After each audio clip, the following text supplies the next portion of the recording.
इस वीडियो को पूरा देखो।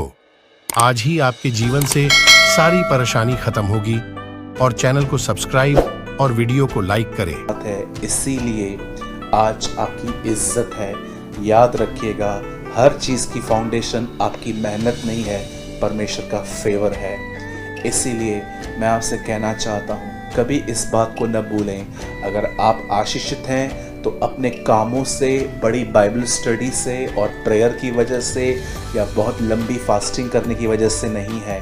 यदि आप आज सक्सेस हैं, अगर आप खुश हैं, अगर आप हार्ड टाइम में भी खड़े हैं, इसीलिए खड़े हैं क्योंकि परमेश्वर आपके साथ है।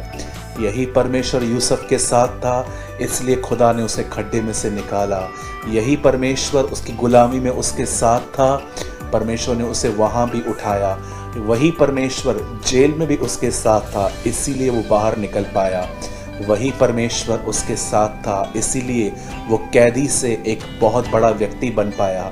याद रखिए, यूसुफ के जीवन में अगर वो सक्सेसफुल व्यक्ति हुआ तो एक ही वजह से हुआ, क्योंकि परमेश्वर उसके साथ था। ये एक बहुत बड़ी ब्लेसिंग है और मैं हमेशा से ये चाहता हूँ कि हम लोग इस चीज़ का महत्व समझें। आज एक बार फिर से मैं आपके लिए एक बहुत ही सुंदर वचन लेकर आया हूँ और मैं बिलीव करता हूँ कि ये मुझे परमेश्वर के अनुग्रह से मिला है, उसकी दया से मिला है। और मैं बिलीव करता हूँ अगर आज वीडियो के लास्ट तक अगर आप बने रहेंगे, अगर आपने इसको बीच में छोड़ दिया तो आप नहीं जानते हैं कि आप क्या मिस कर लेंगे। लेकिन अगर आपने इस वीडियो को लास्ट तक देखा, मैं बिलीव करता हूँ जब ये वीडियो ख़त्म होगा आप परमेश्वर को अपने हाथों को उठा के कहोगे, लॉर्ड थैंक यू, मुझे आज इस वचन की बड़ी ज़रूरत थी। मैं आज जिस टॉपिक पे आपसे बात करना चाहता हूँ उस टॉपिक पे मैं बाद में आऊँगा। पहले मैं आपके साथ एक बहुत इंटरेस्टिंग बात शेयर करना चाहता हूँ, बड़ी मज़ेदार बात है। मैं चाहता हूँ पहले आप 10 से 12 मिनट इस छोटी सी काउंसलिंग सेशन में, जिसमें एक बहुत मज़ेदार बात मैं आपको बताना चाहता हूँ, ये आपकी ज़िंदगी को बदल भी देगी। और मैं बिलीव करता हूँ कि ये खुदा को अपने लाइफ में प्रतिदिन आप इन्वॉल्व करने पर आपको एक आनंद भी आएगा। और मैं चाहता हूँ अब आप सब ध्यान दीजिए। मैं आपको बताना चाहता हूँ, इस दुनिया में दो ताकतें हैं, दो शक्तियाँ हैं, There are two powers। और आप सभी जानते हैं कि इस दुनिया में सबसे स्ट्रॉन्गेस्ट दो लोग हैं। एक हमारा परमेश्वर जो सबसे ऊपर है, और दूसरा, मैं डेविल को महिमा नहीं दे रहा हूँ, लेकिन जो बाइबल कहती है मैं वही आपको बता रहा हूँ। बाइबल बताती है संसार उस दुष्ट से है। और याद रखिए, अगर कोई खुदा के बाद इस दुनिया में कोई ताकतवर है तो मैं आपको बताना चाहता हूँ वो शैतान है। मैं बहुत बार लोगों को देखता हूँ कि वो डेविल को सीरियसली, देखिए कभी कभी एक मजाक उसका बनाना एक अलग बात होती है। कई बार लोगों को मैं भी हंसाता हूँ, लेकिन मैं आपको बताना चाहता हूँ ये एक बहुत सीरियस सब्जेक्ट है। अगर आप डेविल के लिए बात कर रहे हैं तो आप कभी भी उसे हल्के से नहीं ले सकते कि वो कुछ नहीं कर सकता। यस, मैं 100% बिलीव करता हूँ कि जो लोग खुदा के साथ चलते हैं वो उनकी ज़िंदगी में बहुत कमज़ोर व्यक्ति है। लेकिन जो खुदा के साथ नहीं चलते हैं, जो खुदा की मर्ज़ी के बाहर चलते हैं, मैं आपको बताना चाहता हूँ डेविल उनके लिए बड़ा स्ट्रॉन्ग है। इसीलिए पतरस भी कहता है, सचेत और जागते रहो, क्योंकि शैतान गरजने वाले शेर की तरह इस ताक में है कि कब किसको फाड़ खाए। मैं आपको बताना चाहता हूँ इस दुनिया में दो पावर्स हैं। एक हमारा परमेश्वर जो सबके ऊपर है, जो सबके साथ है और जो सबके अंदर है। और दूसरी ताकत जो है वो है शैतान, उसकी दुष्ट आत्माएं। पर आज मैं आपको इन दोनों के कुछ काम करने के तरीके बताना चाहता हूं कि खुदा कैसे काम करता है और शैतान कैसे काम करता है। यूहन्ना में ऐसा लिखा गया है 10वें अध्याय में, यीशु मसीह ने कहा, जो ऊपर से आता है वह चोर और डाकू है, ऊपर से मतलब अगर आप किसके लिए दरवाज़ा नहीं खोलते हैं और वो ऊपर से छत खोलकर या खिड़की में से आता है, यीशु ने कहा जो ऊपर से आता है वो चोर और डाकू है। आप जानते हैं बाइबल ऐसा बताती है शैतान के विषय में कि वो हमेशा ऊपर से आता है। क्यों? क्योंकि हम उसके लिए दरवाज़ा नहीं खोलते। लेकिन रेवलेशन 3:20 मुकाशफा प्रकाशित वाक्य 3:20 में ऐसा लिखा गया है, मैं हृदय के द्वार पे आके खटखटाता हूँ, जो कोई मेरे लिए द्वार खोलेगा मैं उसके भीतर आऊँगा और उसके साथ भोजन करूँगा। आप जानते हैं परमेश्वर और शैतान के काम करने के तरीकों में क्या डिफरेंस है?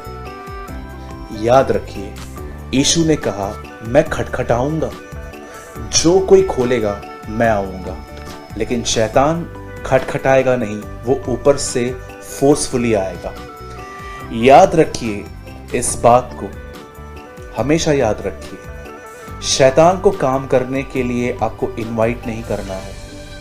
वो हमेशा आपके लाइफ में फुट होल्ड, हमेशा वो आपके लाइफ में देखता है कि मैं कैसे इसमें घुस सकता हूँ। इसलिए बाइबल बताती है शैतान को मौका मत दो, उसे अवसर मत दो। वो सिर्फ अवसर की ताक में है कि आप कुछ आर्ग्यूमेंट करो तो उसको लेकर घर के अंदर बहुत बड़ा झगड़ा लेकर आए।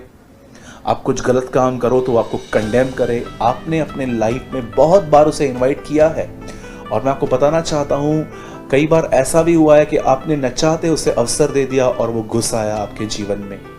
मैं ऐसे बहुत सारी फैमिलीज को जानता हूँ जिनके बीच में थोड़ी आर्ग्यूमेंट्स हुई, उसके बाद उनके बीच में इतने झगड़े हुए और झगड़ा होने के बाद उस घर के अंदर लोग 4-4, 5-5, 6-6 दिन एक दूसरे के साथ बात नहीं करते क्योंकि डेविल घुस आया। लेकिन मैं आपको बताना चाहता हूँ खुदा कभी भी आपके लाइफ में फोर्सफुली काम नहीं करेगा। वो हमेशा आपके पास तब आएगा जब आप उसे इनवाइट करोगे। यीशु मसीह ने कहा जो ऊपर से आता है वो चोर और डाकू है। याद रखिएगा, शैतान कभी भी आपके लाइफ में पूछ कर नहीं आएगा, वो घुसेगा। लेकिन परमेश्वर आपके जीवन में तब तक कुछ नहीं करेगा जब तक आप उसे इनवाइट नहीं करेंगे। आप जानते हैं यीशु काना नगर में एक शादी में गया था और मैं बिलीव करता हूँ जैसे कि वचनों में भी लिखा गया है कि उसके चेले और वो वहाँ पर गए थे क्योंकि उन्हें न्योता मिला था। अब मैं आपसे पूछना चाहता हूँ, क्या आप में से हर व्यक्ति ये तो जानता ही है कि परमेश्वर हमारे साथ है, पर क्या आप उसे अपने लाइफ में इनवाइट करते हैं कि प्रभु आप इस एरिया में मेरे लाइफ में काम कीजिए? जरा सोचिए, हमारे घर पे जब कोई बीमार पड़ता है तो हम रो रो के दुआएं करते हैं। यदि हमारे पास कोई तकलीफ होती है तो हम क्राइंग प्रेयर करते हैं, हम रोते हैं। पर मैं आपसे पूछना चाहता हूँ कितने लोग हैं जो छोटी छोटी बातों में परमेश्वर को इन्वॉल्व करते हैं कि प्रभु आप आइए और आप कीजिए? जरा सोचिए, अगर आप एक बाइबल स्टूडेंट हैं या आप नॉर्मली स्टडी करते हैं, क्या आप प्रभु को ये कहते हैं प्रभु जो मेरा ये पोर्शन है, जो मेरे सर्म्स हैं मुझे समझ में नहीं आ रहे हैं, पर प्रभु आप तो स्कॉलर हैं, आप तो सब कुछ कर चुके हैं, डिप्लोमा, पीएचडी, आप तो सब चीज़ों के रचयिता हैं, आइए प्रभु मुझे सिखाइए। Tell me. आप बहनें, जितनी बहनें मुझे देख रही हैं जो आप खाना पकाती हैं, कभी कभी आप कोई न्यू डिश ट्राई करती हैं, या तो आप देख रहे हैं कि खाना बनाने में आपका हाथ ठीक नहीं है या बहुत अच्छा है, तो क्या आप प्रभु को ये कहते हैं खुदा तूने बहुत साल पहले डिसाइपल्स के लिए मछली तैयार की थी, आइए अगर आप मेरे हाथों को टच करेंगे, यदि आप बनवाएंगे तो खाना बहुत अच्छा बनेगा। अगर आप एक बिजनेसमैन हैं और आप देख रहे हैं कि आपके पास काम नहीं है या आपके कस्टमर्स टूट गए हैं, तो क्या आप प्रभु को ये कहते हैं खुदा मैं एक अच्छा सेल्समैन नहीं हूँ, लेकिन आप मेरे लाइफ में आए तो मैं एक बहुत अच्छा सेल्समैन बनूंगा और अपने कंपनी के लिए और अपने काम के लिए बहुत सारे लोगों को इकट्ठा कर लूँगा। मेरे भाइयों, मेरी बहनों, आप जानते हैं कौन से लोग खुदा को अपने लाइफ में इनवाइट नहीं करते? वो लोग जो ओवर स्मार्ट होते हैं, जिन्हें लगता है कि मुझे सब आता है, जिन्हें लगता है कि मुझे पूछने की क्या ज़रूरत है। आपने ऐसे बहुत सारे लोग देखे होंगे जो अपनी ही नज़र में बहुत स्मार्ट होते हैं, अगर आप उनको कुछ एक्सप्लेन भी करोगे ना, ये चीज़ ऐसे नहीं ऐसे करनी है, तो वो आपकी बात को बीच में काट के ये कहते हैं, आप मुझे बताओ, मुझे सब कुछ आता है, मैंने बाल जो हैं वो धूप में सफ़ेद नहीं किए हैं। वो डायलॉग्स देते हैं आपको। मैं आपको कहना चाहता हूँ, इनवाइट जीसस। यीशु मसीह ने कहा, जो कोई द्वार खोलेगा मैं उसके पास आऊँगा। अगर आप यीशु को इनवाइट नहीं करेंगे, वो आपके लाइफ में काम नहीं करेगा। मैं आपको अपने जीवन की एक एक्सपीरियंस आपको शेयर करना चाहता हूँ। मैं एक दिन एक मीटिंग में गया था, एक परमेश्वर के दास आए थे वहाँ पर। मैं बहुत दिनों से वेट कर रहा था कि वो आएंगे और मैं उनके मैसेज को सुनने के लिए जाऊँगा। जब वो मैसेज को प्रीच कर रहे थे तो मुझे बहुत सारी बातें अपने आप में दिखाई दी जो मुझे लग रही थी ये बिल्कुल ठीक नहीं है मेरे अंदर। आप सभी जानते हैं, जब कोई मैच्योर व्यक्ति प्रचार करता है तो वो अपने प्रचार के अंदर, जब वो मैच्योरिटी में आके प्रचार करता है तो हमें हमारी बहुत सारी इमैच्योर बातें दिखाई देती हैं। बहुत साल पहले की बात, जब मैं एक प्रचारक को सुन रहा था, तब खुदा ने बहुत सारी बातें मुझ पर रिवील की और मैंने उस मीटिंग को सुनने के बाद मैंने ये डिसाइड किया था कि मुझे ये सब अब नहीं करना है। अधिक बोलना, जब दूसरे बोल रहे हैं तो उनकी बातों को बीच में काट के अपनी बात को शुरू कर देना, बहुत सारी बातें प्रभु ने मुझे उस मीटिंग में रिवील की। पर मैं आपको बताना चाहता हूँ, 2 से 3 दिन तक मुझे अपने लाइफ में बहुत अच्छा सेल्फ कंट्रोल रहा। लेकिन 4-5 दिन के बाद मेरे साथ ऐसा हुआ कि मैं वापस वैसा ही बिहेव करने लग गया जैसा मैं पहले करता था। और एक दिन जब मैं बाइबल को रीड कर रहा था, तब मेरा ध्यान इस वर्ड पे गया, जो कोई हृदय के द्वार पे, जो कोई द्वार खोलता है मैं उसके भीतर आता हूँ। रेवलेशन 3:20 में लिखा है ये। तब मैंने प्रभु से एक बात कही, प्रभु मैंने इतना अच्छा मैसेज सुना पर मैं चेंज क्यों नहीं हुआ। सिर्फ मेरे पास नॉलेज आया, मेरे पास लाइट आई। तब प्रभु ने मुझे एक बहुत ब्यूटीफुल एग्जाम्पल दिया। मुझे प्रभु ने कहा, अगर तू एक ऐसे घर में जा रहा है जो घर 10-12 साल से लॉक है, बंद है, और अगर तू उसका दरवाज़ा खोल के अंदर जाएगा तो तुझे वहाँ पर कुछ भी साफ नहीं दिखेगा। दीवारें मैली होंगी, छत पर जाले होंगे, मस्कीटो, लिजार्ड, चिपकलियाँ, बहुत सारे कीड़े आपको उस घर में चलते हुए दिखेंगे। हो सकता है कि उस घर के अंदर बहुत सारे पक्षियों ने अपना बसेरा बनाया हो। आपको हर चीज़ मैसअप दिखेगी। जैसे आप लाइट चालू करेंगे, डार्कनेस से लाइट में आएंगे तो आप क्या देखेंगे, पूरा रूम खराब है। मैं आपको बताना चाहता हूँ, लाइट आने से पता चलता है कि क्या खराब है, पर कुछ भी साफ नहीं होता है।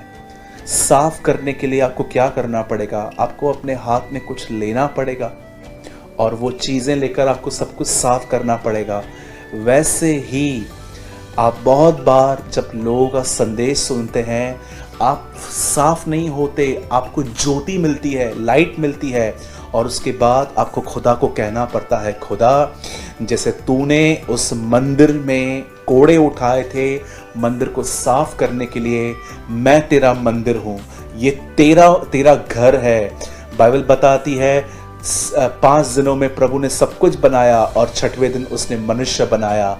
मैं आपको कहना चाहता हूँ, 5 दिन में खुदा ने सब कुछ बनाया, 6वें दिन में खुदा ने अपना घर बनाया। हम उसका घर हैं। और खुदा को कहिए, खुदा तू जैसे उस मंदिर में गया था, कोड़े उठाकर तूने सबको बाहर निकाला जो तुझे पसंद नहीं आया, वैसे ही प्रभु तू मेरे अंदर आ और जो कुछ तुझे पसंद नहीं है उसे निकाल। और मैं आपको बताना चाहता हूँ, यहीं से मसीह की तरह बनने का कार्य शुरू होता है। मैं आप सबों से विनती करता हूँ, मैं आप सबों से रिक्वेस्ट करता हूँ, सिर्फ मैसेज को सुन के खुश मत होइए। सिर्फ मैसेज को सुन करके, आज सूरज भाई ने बहुत अच्छा प्रचार किया, इस फलाने आदमी ने बहुत अच्छा प्रचार किया, मैं आपको बताना चाहता हूँ, एक्साइटमेंट सिर्फ आपकी लाइफ चेंज नहीं करेगी, किसी भी मसीह मैसेज को सुनने के बाद आप एक्साइटेड होते हैं, ये काफ़ी नहीं है। आपको मैसेज सुनने के बाद खुदा की तरफ फिरना है, उसे कहना है कि प्रभु आज आपने मुझसे बात की है, अब आप मेरी ज़िंदगी को बदलिए। और मैं आपको बताना चाहता हूँ खुदा आपको बदलेगा, क्योंकि बाइबल बताती है वह हमें अंश अंश करके बदलता है। मेरे भाइयों, मेरी बहनों, याद रखिए शैतान को इनवाइट करने की कोई ज़रूरत नहीं है। आप ज़रा सी गलती करोगे वो आ जाता है, लेकिन खुदा तब तक नहीं आएगा जब तक आप उसे अपने लाइफ में कहोगे नहीं। क्योंकि मैं आपको बताना चाहता हूँ परमेश्वर जेंटलमैन है। He is such a gentleman person. वो जेंटल स्पिरिट है। मैं बिलीव करता हूँ आपने ज़रूर इसके द्वारा कुछ ज़रूर लर्न किया होगा। आइए अब मैं चाहता हूँ कि हम उस मैसेज में आए जो परमेश्वर ने आज मुझे आप सबों के लिए दिया है। और इससे पहले कि मैं आज के मैसेज को शुरू करूँ, मैं पहले से ही एक चीज़ अनाउंस कर देता हूँ। जब आप लास्ट तक इस मैसेज को सुनेंगे, मैं बिलीव करता हूँ कि आप लास्ट में ये ज़रूर कहेंगे, खुदा मैं आपका शुक्र करता हूँ क्योंकि मुझे आज सच में इस वर्ड की ज़रूरत थी। और मैं बिलीव करता हूँ you will be tremendously blessed. आइए मैं सबसे पहले चाहता हूँ आप सब मेरे साथ बाइबल को ओपन करें, उसके बाद हम छोटी सी दुआ करके हम वर्ड में आ जाएंगे। Come on, open your Bible with me the book of Luke, लूका की किताब और उसका पहला अध्याय।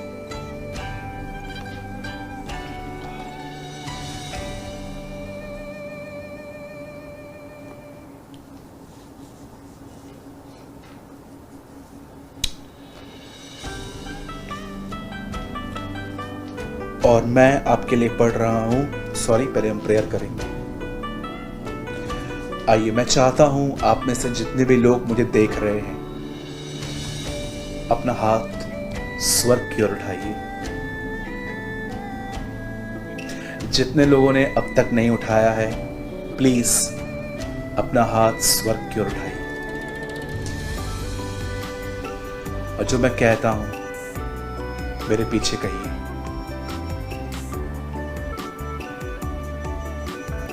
प्रभु आप महान हैं, आप बड़े दयालु हैं, आप अनुग्रह से भरपूर हैं। आपने हमेशा मेरी मदद की है।